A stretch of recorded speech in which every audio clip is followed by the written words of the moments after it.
khỏi từ khi nào và khỏi bằng cách gì.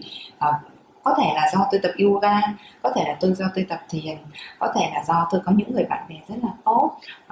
Tôi cũng không biết nữa, nhưng tôi nghĩ là tôi là một người may mắn với một người mà họ phát hiện ra họ là trầm cảm và họ cần phải chủ động làm những việc gì.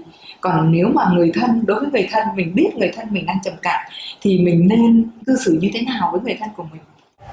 So the basic answer is, look, it's again different for different people.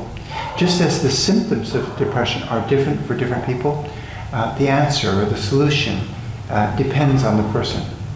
Depends on what the actual situation is with them, and it depends on what they respond to. So there are three main areas where you can find a solution for the depression. The first one, of course, is therapy. Many people go into therapy and they find help that way. The second one is medication. And that's really important that, if in fact there's a biochemical imbalance and you can be helped by medication, then don't be afraid to seek medical advice. In the same way that you would not hesitate, if you had a broken leg, you would go see the doctor. Well, depression is nothing to be ashamed of. It should be treated in the same way that any medical condition. And if the medical condition is amenable to medicine, if there's some medicine that you can take that would balance you and get you back to feeling fine again, that's certainly a good option for some people. The third area where you can find a solution for depression is, of course, self-care. And you talked a little bit about that. You said that you got out of your depression because you took care of yourself. You did yoga, you did meditation, you connected with your friends, and you had a support network. Is that, the doctors will tell you, one great way to fight your depression is go do exercise. Because that again changes your biochemistry. When you're breathing deeply, as you do with yoga, with meditation, with exercise, it's a great thing. We say that motion can influence your emotion. So if you're breathing deeply and you're exercise and you're healthy, well, that can really help to alleviate your depression. But what's the problem, right? One of the things about depression is that it makes you lose interest in activities, right? And you feel de-energized and you don't want to do things. And so the last thing you want to do is go out there and exercise. So that's the problem, right? It's not very good advice to say to someone, oh, you're depressed, well, just go exercise. They don't feel like doing exercise. And that's an issue, right? So one of the things that you can do is plan for it.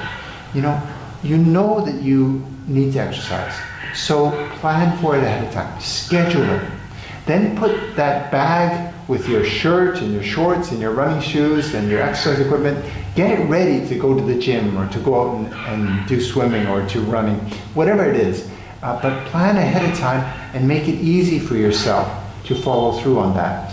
If you have kids, if you're a parent, of course, arrange for the grandparents to look after the kids or for a babysitter, or make whatever arrangements you need to do in order to give yourself the time to do that exercise.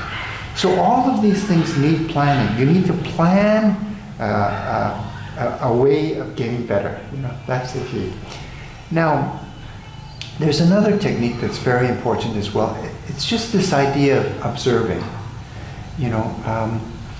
Observing the fact that you have depression. Like, one of the terrible things about depression is that when it happens, you feel like it's going to be with you forever. I know that's how I felt. I went through about 5 years of quite a deep depression. And during that period of time, I felt like, oh, that's it. This is the pain that I'm going to have to live with for the rest of my life, and I'm never going to get better. And so that's a horrible feeling. That breeds into the hopelessness. But in fact, it's not the case.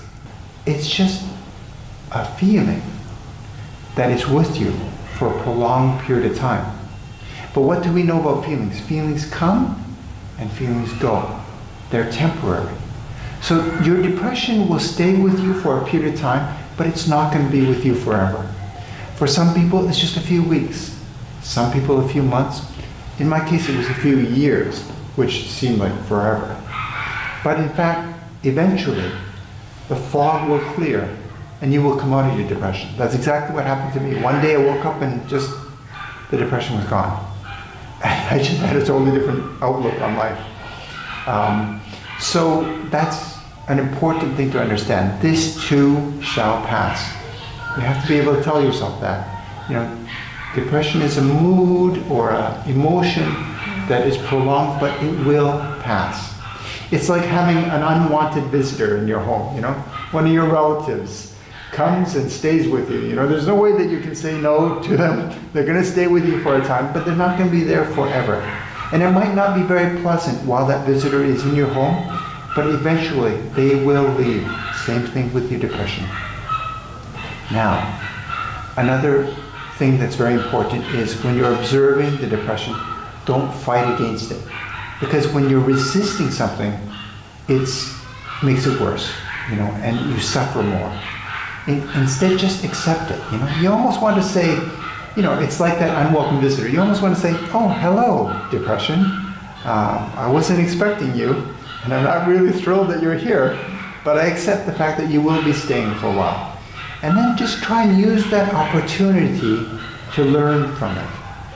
You know, suffering is a very interesting thing. There's one analogy that's used in the Bible over and over again when regard to suffering. They say that suffering is like the birth pangs before childbirth. The birth pangs. You know, and that's in many ways, depression is of course it's a terrible thing and you don't want to have it. But it also can be an opportunity for self-reflection, an opportunity for growth. And although it's painful, all suffering is painful, but it is also an opportunity. It may give birth to a new person. And so these birth pangs are something that you should not fight against. You can imagine if you're pregnant and you're about to give birth, if you're resisting the pain, right? Resisting the whole process, oh, this shouldn't be happening. That's not going to be a very healthy way of approaching it. But if you accept it, understand it's part of the process, and then you give birth to a healthy, beautiful baby, that's what's happening with depression in some ways, you know. It's giving birth to a new you. So there's an opportunity to grow. And maybe the person that comes out on the other side of the depression is wiser, more in touch with their true self, more authentic. That's something that is a common experience for many people who have come through depression and gone out on the other side. They actually don't regret the experience. So all these things can help. I guess the biggest thing to remember is take care of your health. Really self-care. Try not to fight it, not resist it, accept it. Just observe it. Remember, you are not the depression. You are not your feelings, you're not your thoughts, you're not your body. You are more than that. And finally, remember that there are some things that you can do to help with your situation, which include, for example, being with positive people, exposing yourself to positive things. We have an expression called energy vampires. And I mean, there's some movies that you watch that suck the energy out of you. There's some people in your life that suck the energy out of you. Those are the wrong kinds of people to associate with when you're depressed. So find positive people, find friends. And as you did, find that support network, because you want to be able to connect and make sure that you stay connected with people through this illness. That will help a great deal. Until one day, the depression does lift. And it always does, you know, it always does. You shouldn't lose hope. Just be patient, don't fight it, and the depression will lift. One day the fog will clear, and you'll be yourself again. Các bạn thấy rồi đấy, trầm cảm là một vị khách không mời, không ai muốn mình bị trầm cảm cả. Tuy nhiên trầm cảm không xấu. Thậm chí có thể nói rằng nếu bạn càng thông minh, bạn càng tinh tế, bạn càng nhạy cảm, bạn luôn nỗ lực, thì thậm chí bạn có thể có nguy cơ bị trầm cảm nhiều hơn những người bình thường nữa. Tuy nhiên bạn không có đơn độc, xung quanh bạn cũng có nhiều người khác cũng đang gặp tình cảnh như bạn và họ cũng đang nỗ lực để vượt qua. cái quan trọng mà tôi thu nhận được hôm nay đó là bạn hãy công nhận những cái cảm xúc của mình. Và tôi cũng nghĩ là người thân cũng có quyền được biết và có quyền được giúp đỡ mình, đúng không nào? Chúng ta cùng mỗi ngày từng bước một sẽ vượt qua cái cảm giác này. Bởi vì hãy nhớ lấy một câu thần chú, ngày mai sẽ là một ngày mới. Trầm cảm nó tới được thì nó sẽ đi được, nó chỉ là một trạng thái cảm xúc thôi. Hôm nay chúng ta buồn, ngày mai chúng ta có thể vui, mọi sự đều có thể thay đổi. Quan trọng cái bài học mà từ bản thân của mình rút ra và từ những cái lời khuyên của William, tôi nhận thấy rằng là chúng ta cần phải chuẩn bị cho chúng ta ngay từ bây giờ, ngay từ khi mà chúng ta đang còn rất là mạnh khỏe. Đó là hãy chuẩn bị cho chúng ta những cái thói quen tốt, ví dụ như việc tập thể dục nè, việc hòa mình với thiên nhiên này, trồng cây, chăm sóc hoa. Tất cả những việc đó sẽ tới một lúc nào đó, khi nó trở thành thói quen của mình, có thể một lúc nào đó nó sẽ cứu mình một lúc nào mà mình không biết. Rồi tiếp theo, như bản thân tôi, bài học của tôi là tôi có những người bạn tốt, những người bạn mà luôn luôn bên cạnh mình, luôn luôn chấp nhận mình, dù mình khóc lóc, dù mình xấu xí, dù mình tuyệt vọng, dù mình bất tài vô dụng, những người bạn đó vẫn chấp nhận mình. Đó là một cái mà thực sự là một cái điều vô cùng quý giá đối với tôi. Tôi cảm thấy an toàn khi ở bên cạnh bạn mình. Tôi có thể kể với bạn mình những cái đau khổ, những cái lỗi lầm và những cái xấu xa của mình, và tôi không cảm giác là mình bị xấu hổ.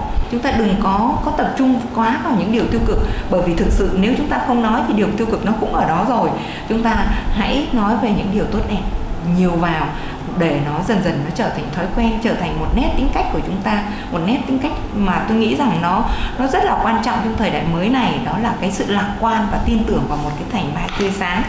Và hơn ai hết, là một người mà đã từng trả những cái giá rất đắt về trầm cảm, là một người đã từng bước vào trầm cảm và bây giờ đang bước ra khỏi cái bóng đen của trầm cảm.